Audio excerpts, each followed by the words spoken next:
Hello, this is Dylan Miller on Daily Dose of Dylan. Google Podcasts, Spotify, Spreaker, or iHeartRadio.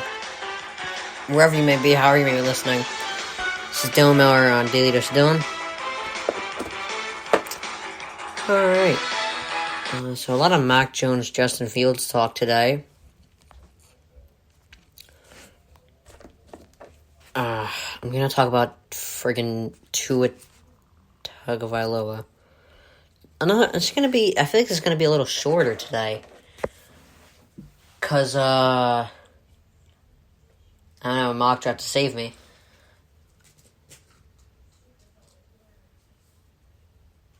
Alright, so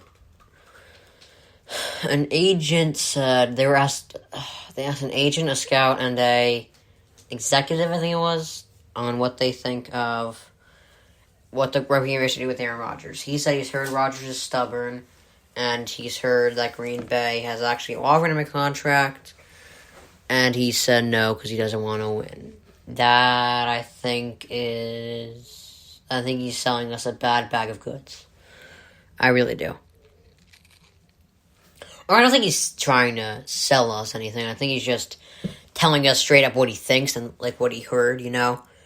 I don't think it's true, because I highly doubt... I know Rodgers has been a little stubborn in the past. I know that. But I don't think there's a person on this planet that's so stubborn that they pick security... They pick money over winning. Or no, you're picking stubborn over winning, really. That's what it is. Like, you're being stubborn, even though you know you're not going to win. You know, it just for your ego's sake, you're not going to restructure anything. Which Brady has done his entire career. He's always restructured things. Even before Giselle, he restructured his contracts. And, you know, I think you have to see a therapist if you're taking stubborn over winning. And I don't think Aaron Rodgers is doing that. I know he can be a little difficult. I mean, I'm not trying to push back on that narrative at all. I mean, teammates have come forward and said he's a difficult guy. So I'm not disputing that. But there's no way this guy is this difficult that he is picking ego over winning. Or at least I don't think so. I hope not. If it's true, I don't know. I might have to get rid of this guy's jersey and maybe sell it. I don't know if anyone would take it, though. Like, the guys with the Deshaun Watson jerseys, like, yeah, we can't sell this now, can we? Alright, unless it's not true, I don't know. Alright. So the Niners are going to attend Fields' second pro day. Justin Fields, one of the top quarterback prospects in this draft. So they're attending his pro day. So it's interesting because Mac Jones' stock is going up. I don't really get it because I don't think he's at all a top 3 quarterback in this draft. But his stock's going up. Lawrence's stock can't really go any higher than it is. He hasn't had one criticism.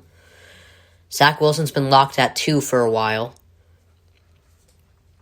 Fields is the only one whose stock is going down. You know, about his work ethic, he's inconsistent, you know. And even though he did have probably the best game this season, the one against Clemson, you know, I have many sources that said he has issues with his work ethic and kind of off the field. I didn't know any of this, personally. I thought, you know, I might start thinking the Niners... Actually, I still don't think they should draft Mac Jones. I think they should draft Trey Lance, if anything. But I'm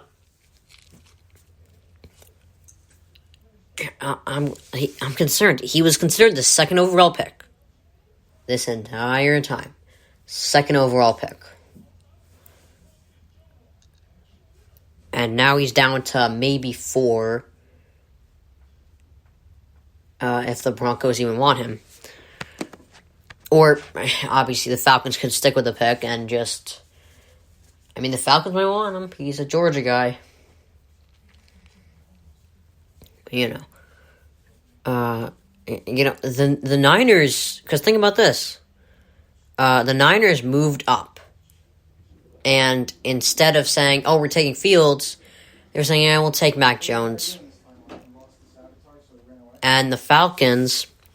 People were saying, oh, they're probably going to move off Matt Ryan. He's a little old now. And take Fields.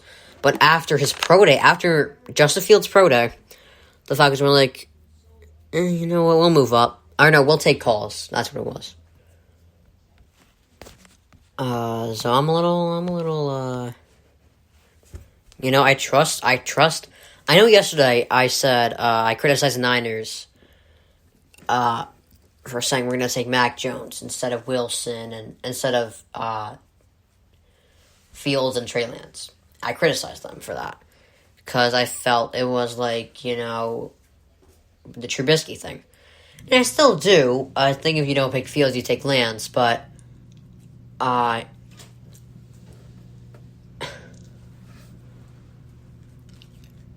mean, when multiple sources say it, it does start to gain some legs.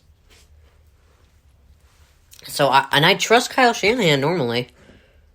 I just didn't know if I trusted him here because of the glaring similarities of, the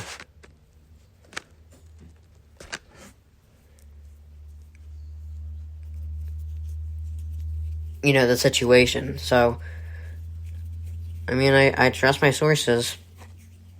I don't know how I feel about Justin Fields now.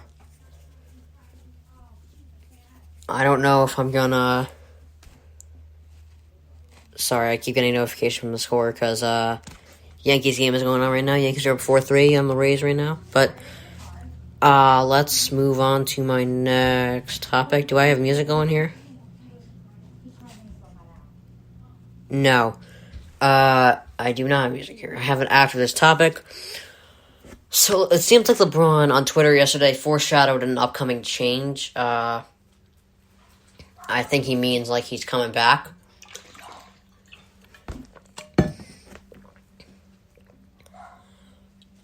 And think about this. The Lakers were a mess before him.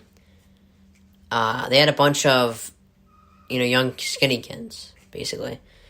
The previous 5 years before LeBron, they had the worst win percentage, the Lakers. And LeBron, he dominated the East for 15 years, and all I heard was, no, not out in the West. Not in the Wild West. No way he does this in the West. Well, he joined one of the worst teams in the West at the time and brought them to the 4 seed before he got hurt. And then the next year, because they were a playoff team even without AD. They were a 4 seed. And probably,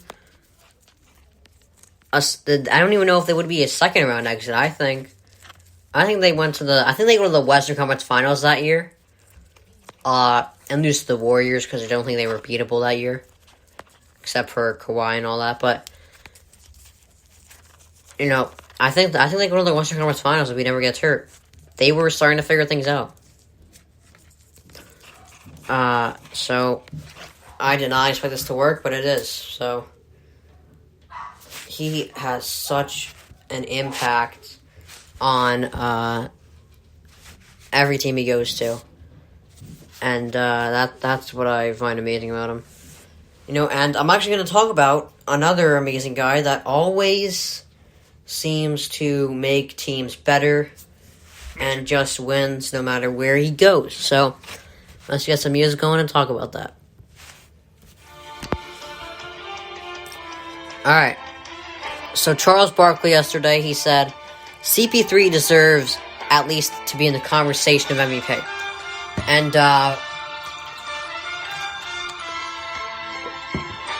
he should at least have odds. I mean, he doesn't even have odds on it.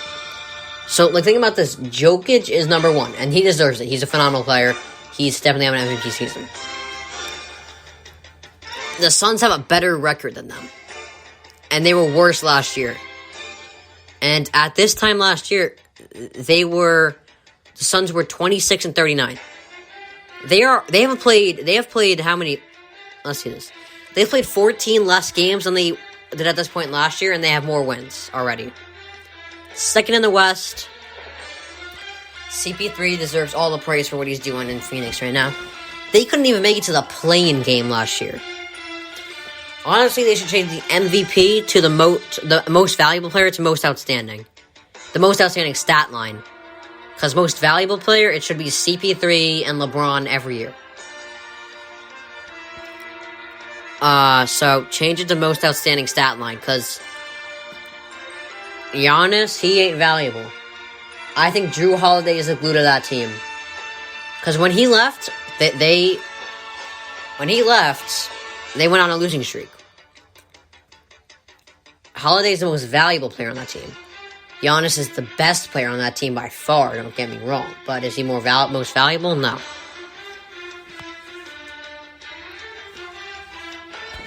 So, CB3, well done. You should definitely have an MVP right now.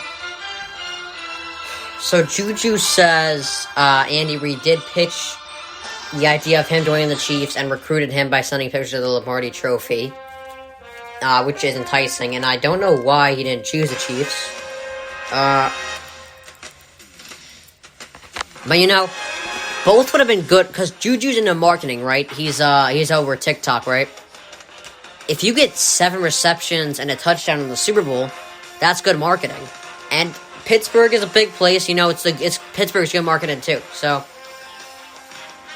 I personally would take Kansas City, but I respect the decision, definitely.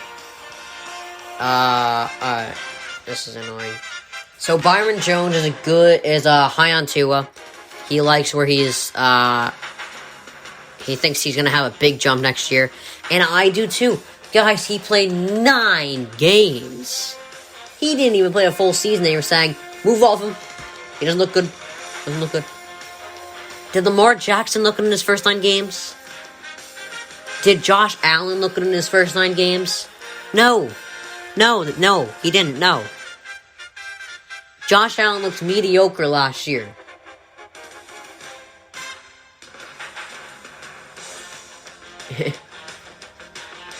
I mean, Josh Allen, and now he's an MVP candidate.